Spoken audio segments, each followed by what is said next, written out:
Hello, everyone, and welcome to the Business Spotlight, the podcast where we shine a light on the incredible entrepreneurs and business leaders in our community. I'm your host, Greg Whipperman with Music City Action Coach.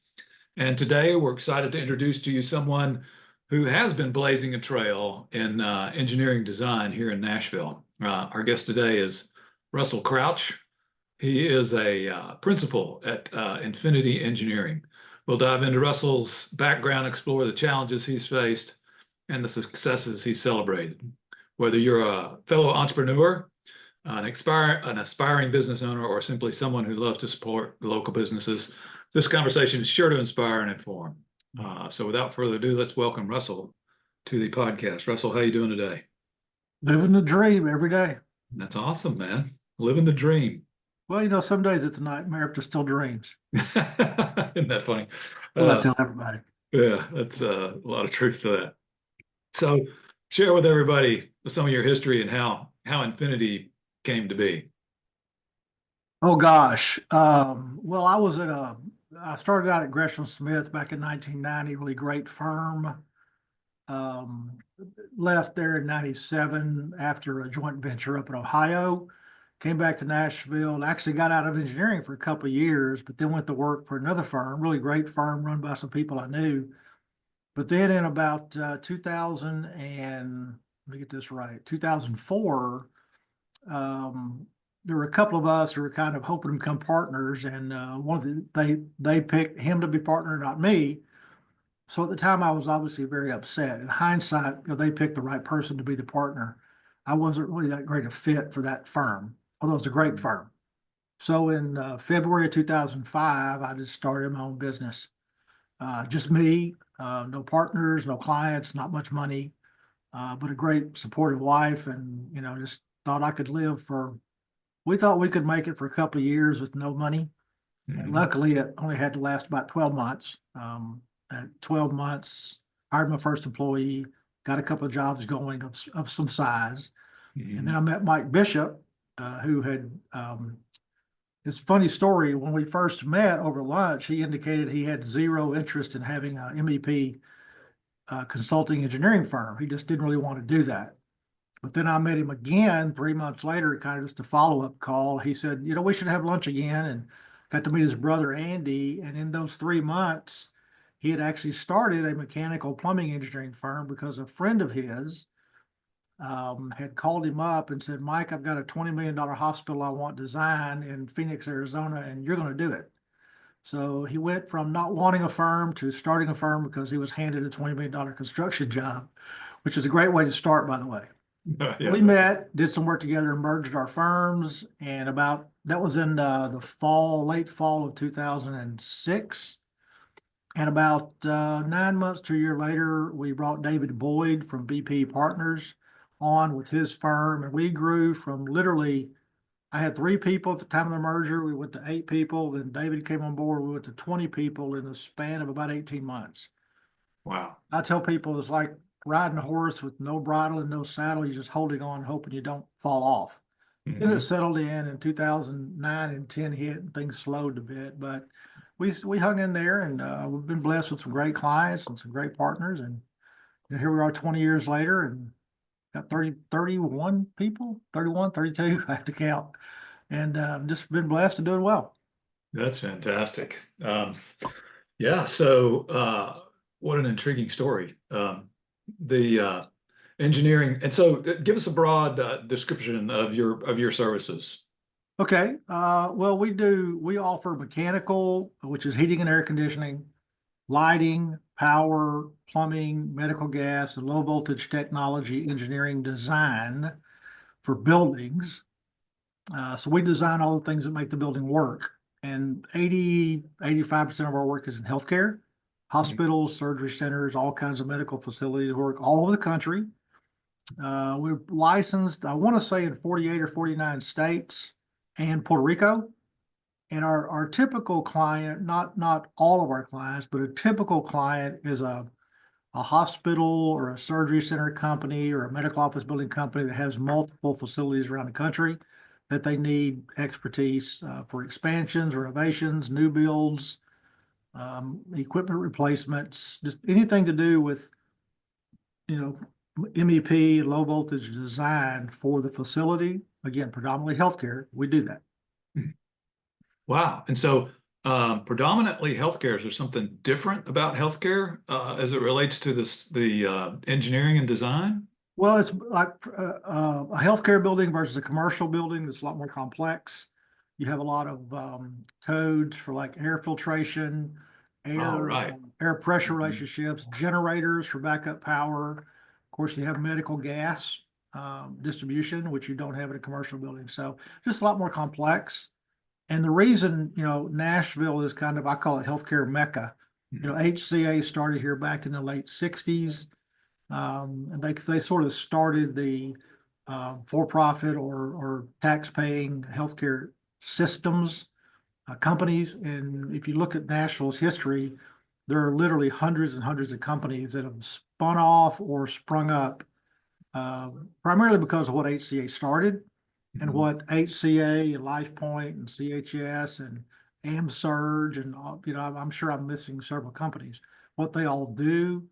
And as I tell people, if you need expertise and support for any area of healthcare, whether it's design, construction, operations, revenue management, nursing, staffing, anything, somebody or some people, some companies in Nashville are experts in doing that. Yeah. Yeah. Yeah. I've not operated in the healthcare space at all. So I'm just like, complete novice when it comes to healthcare. But I can see it is huge here in Nashville. I mean, it's you're right. It's like the Mecca. It's where kind of it all started, I guess, for a lack of a better description of it. But That's where it started. HCA started here. yeah. And so, how did you guys get your foot in the door? How did it all start with the healthcare? Well, me personally, I started working at Gresham Smith and Partners, which is a big architectural engineering firm. In fact, they have their history traces directly back to HCA. When Hmm. Dr. Frist and Jack Massey started HCA, Dr. Frist, I believe it was Dr. Frist Sr., Beatty Gresham was a patient of his. And one day over, the story is told, and I assume it's true. I don't know for sure, but I think it is. Beatty Gresham had his physical with Dr. Frist. And the next day, Dr. Frist called Beatty Gresham and said, "Hey, could you come by and talk to me? I want to talk to you about something." So naturally, Beatty was concerned because doctors don't usually call and say, come see me. So he walked in the office, Dr. Frist's office, and he said, "Beatty, you're an architect, right?" "Yes, sir." "You guys design hospitals?" "Yes, sir." Of course, they didn't at the time.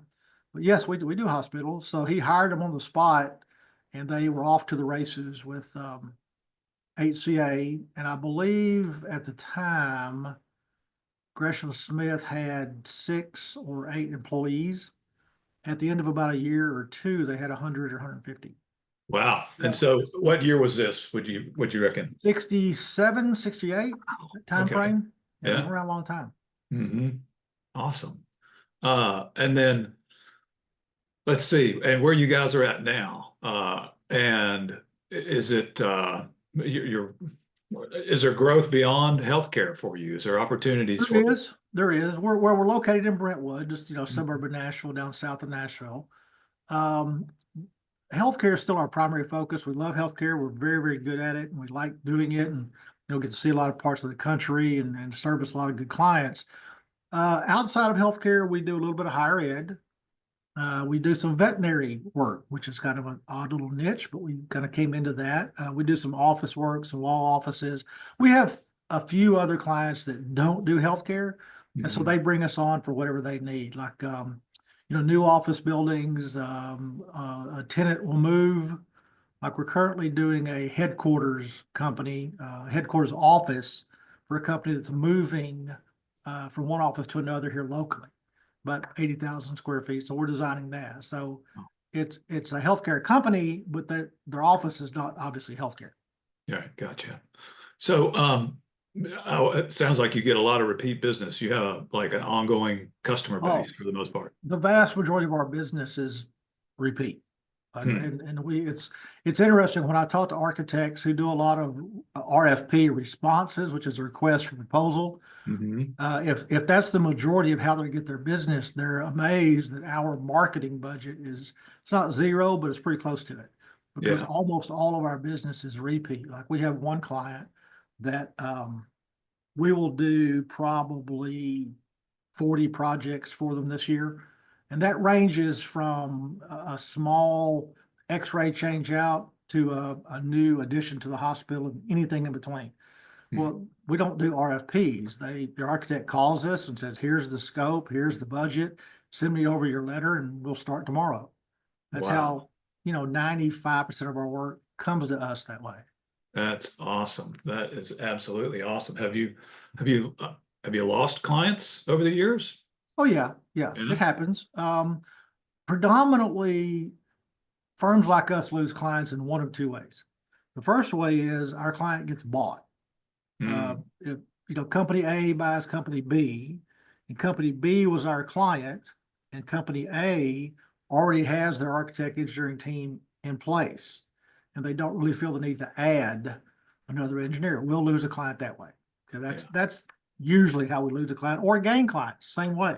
Mm. If it works in reverse, company A is our client, they buy company B, well, suddenly our workload goes up Hmm. because they have more hospitals now.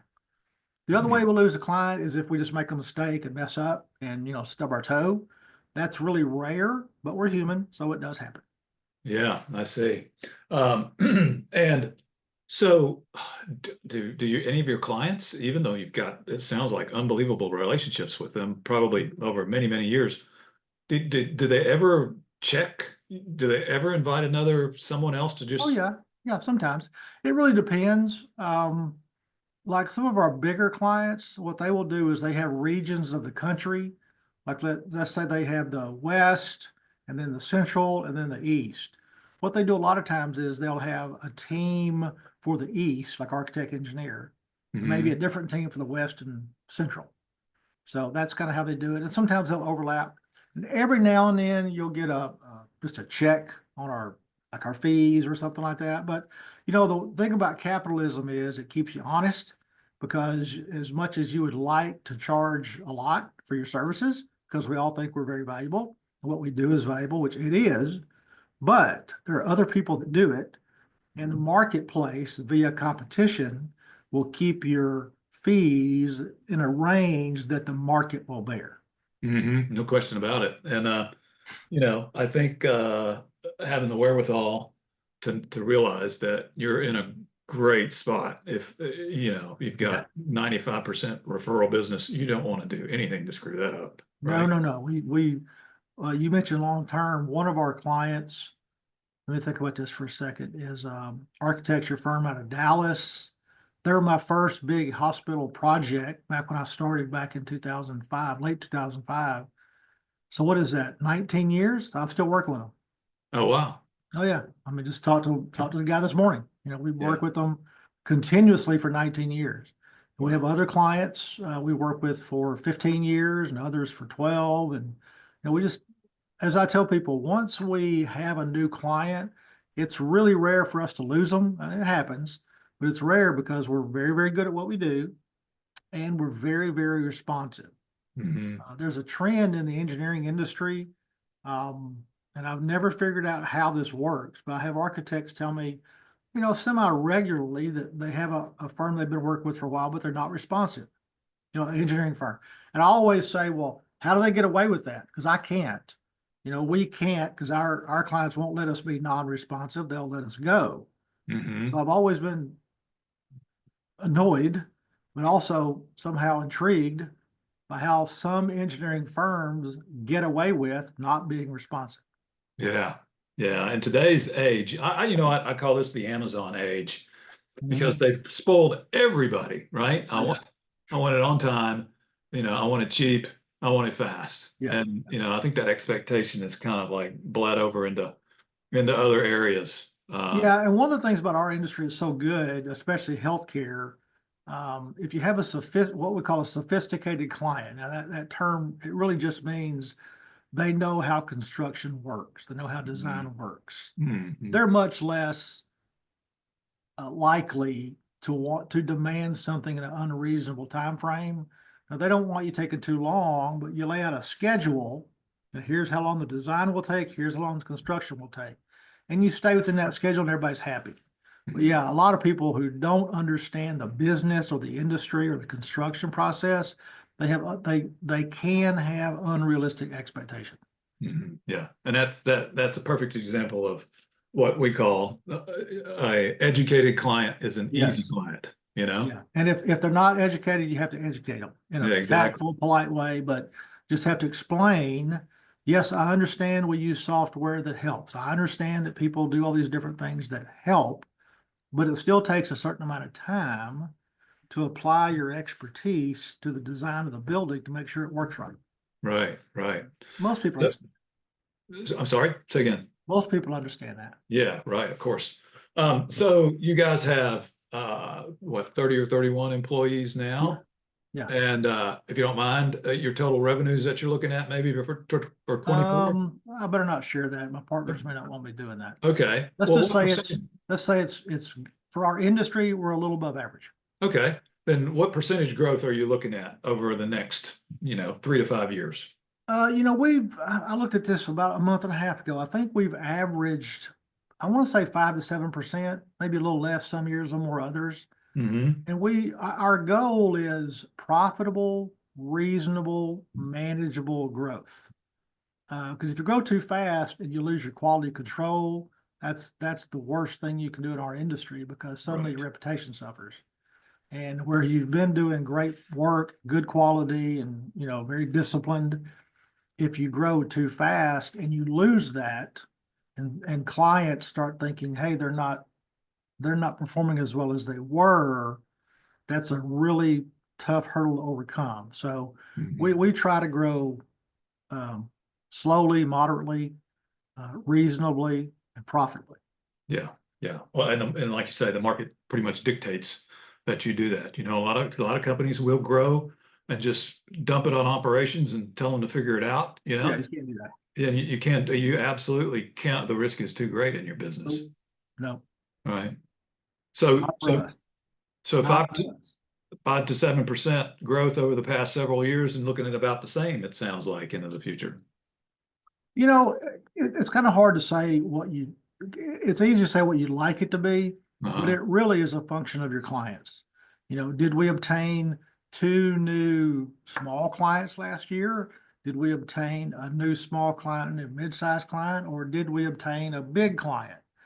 Like if we obtained a client in 2025 that had 10 hospitals versus a client that has 200 hospitals, that's a huge difference in the Hmm. workload and the volume and the revenue, of course.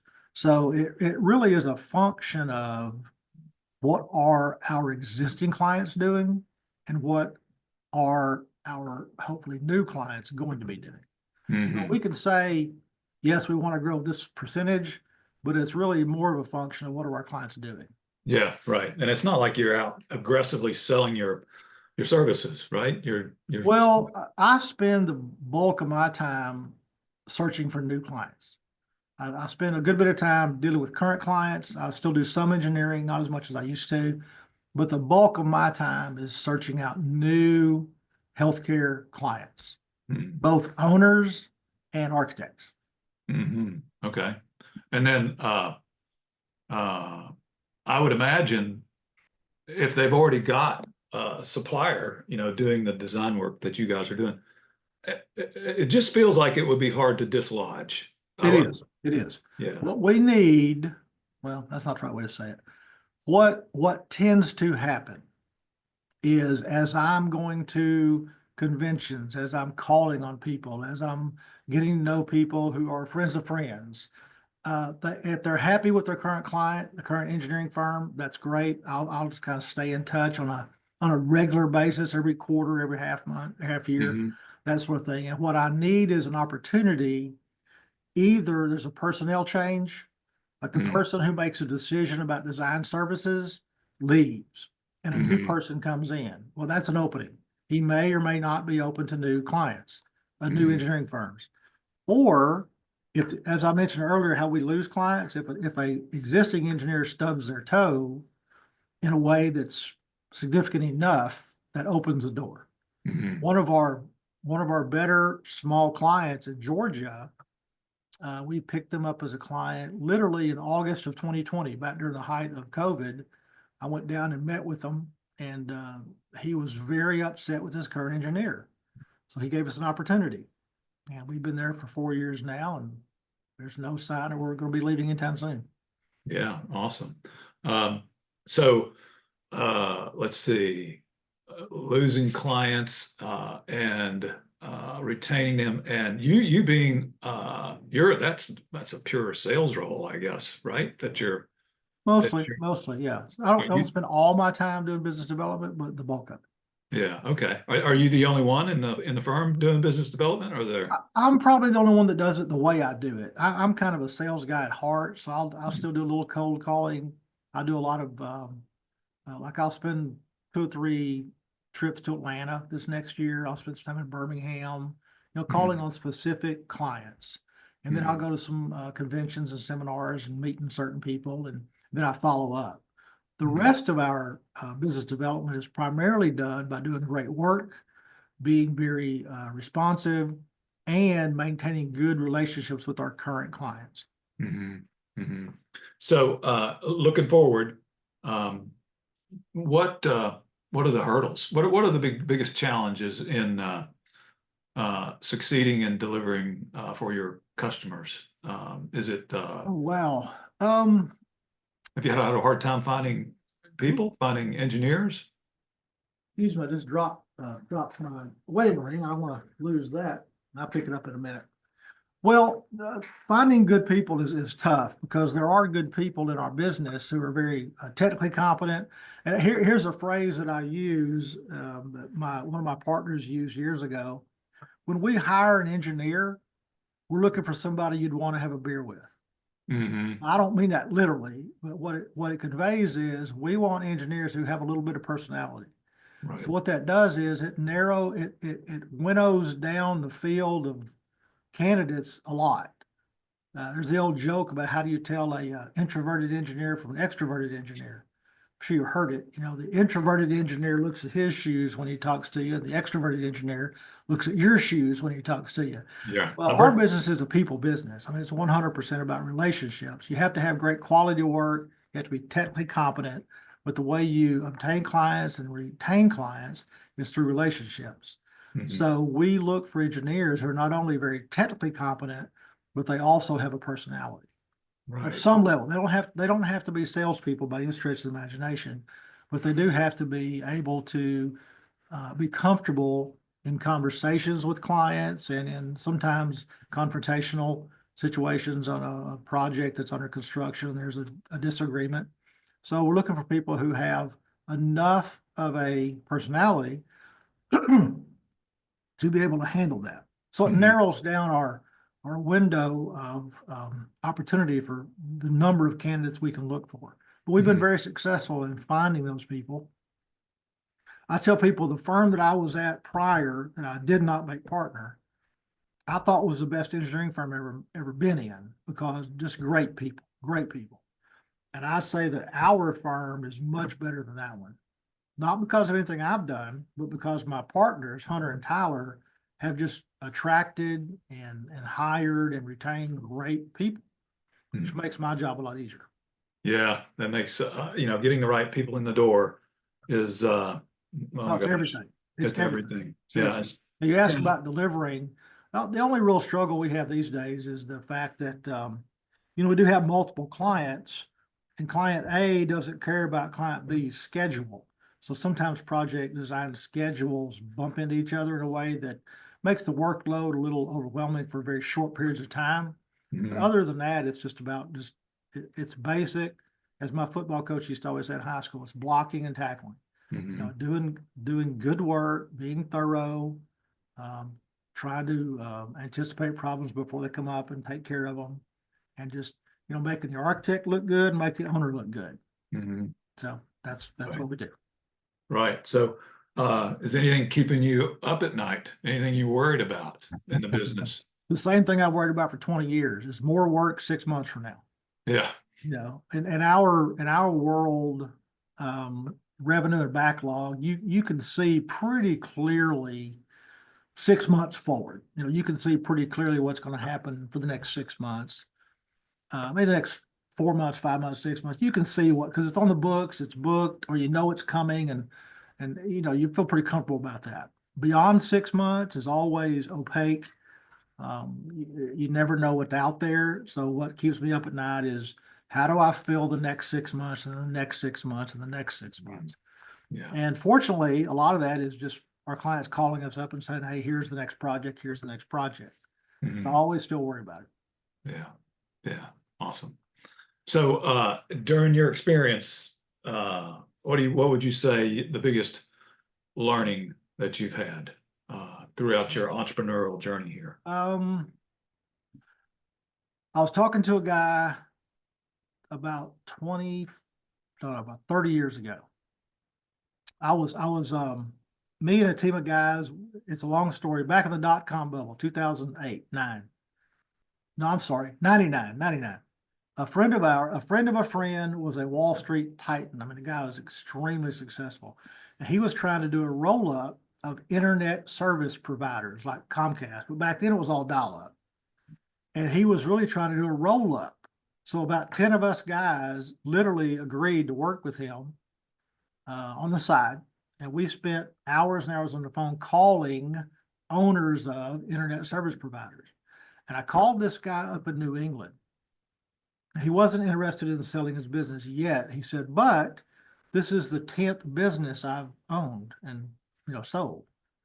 And I said, well, how do you do that? How do you do 10 businesses? And he said, it helps a lot if you can go without a paycheck for a while. Hmm. Okay, so I filed that away. So when I started my business, I told my wife, I said, we're going to have next to no income for the next year, at least, probably two, maybe two. And she said, okay. So one of the toughest lessons I had to realize was, when you're starting out, you have to be able to survive. You just have to survive for a certain period of time. And that takes cash and a line of credit. The other thing, what you talked about earlier, getting good people in the door, it's everything in business. I mean, it's everything in business is having good people. The guy that wrote the book, Good to Great, Mhm. Phil, he's a professor out at Colorado. His name I can't think of at the moment, but he talked about getting the right people on the bus and getting them in the right seat. That is so important. I mean, it's so important. When we had a leadership transition here, Mike Bishop was our managing partner.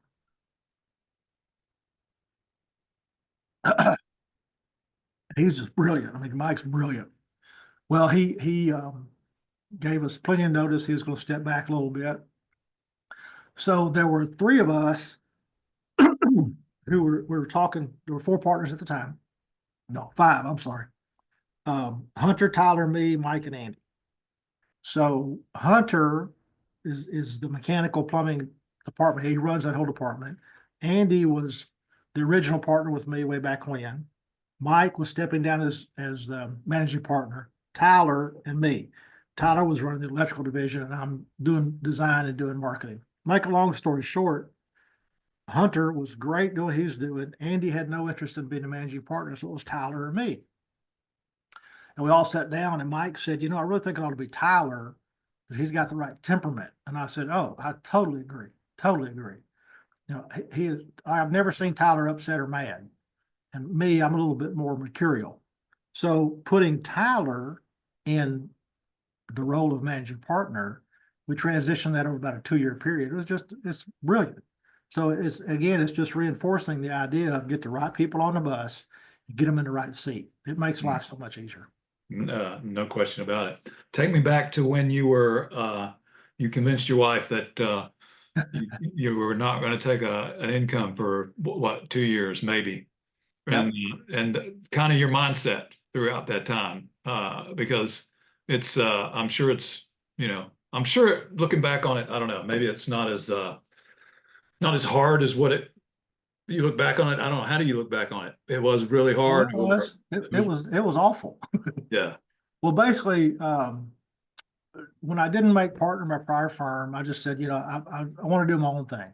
I always wanted to own a business. I thought it would be through a partnership, working up to a partnership. And it didn't work out. So I said, okay, time to start a business. So we sat down and talked, my wife, Jenny, and I, and she said, what's the worst case?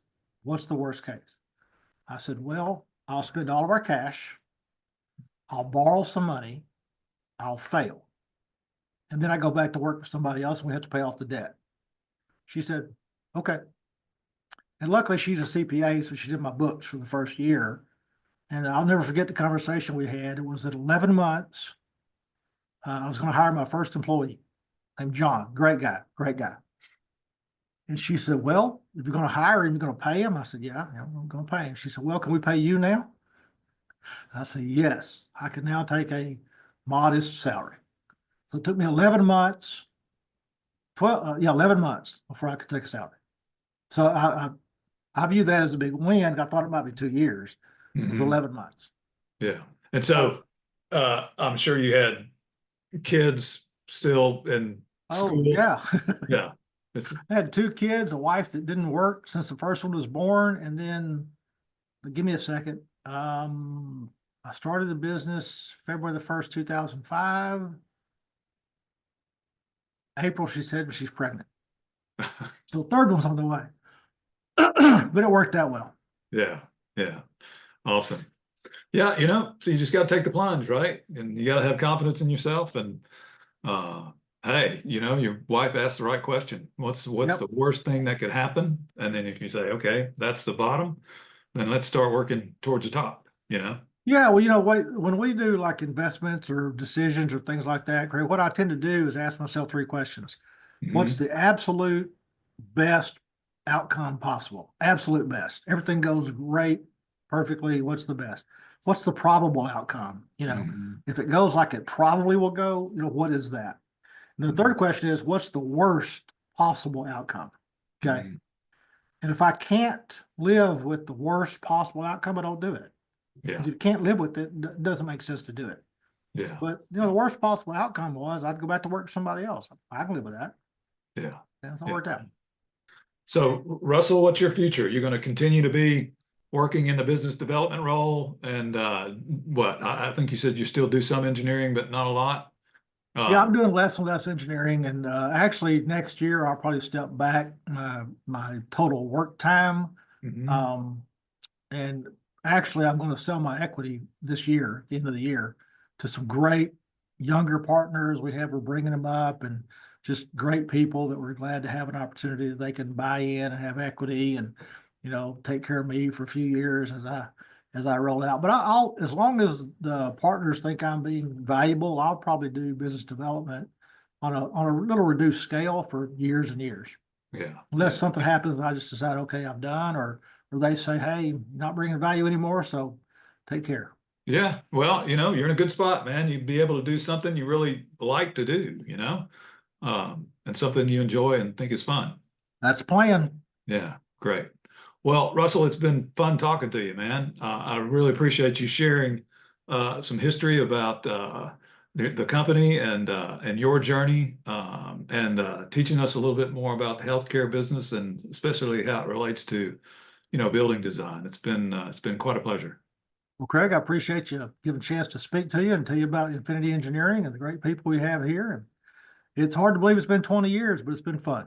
Yeah. Awesome. Congratulations. Thanks a lot. All right. Talk soon. Take care. Bye-bye. Bye.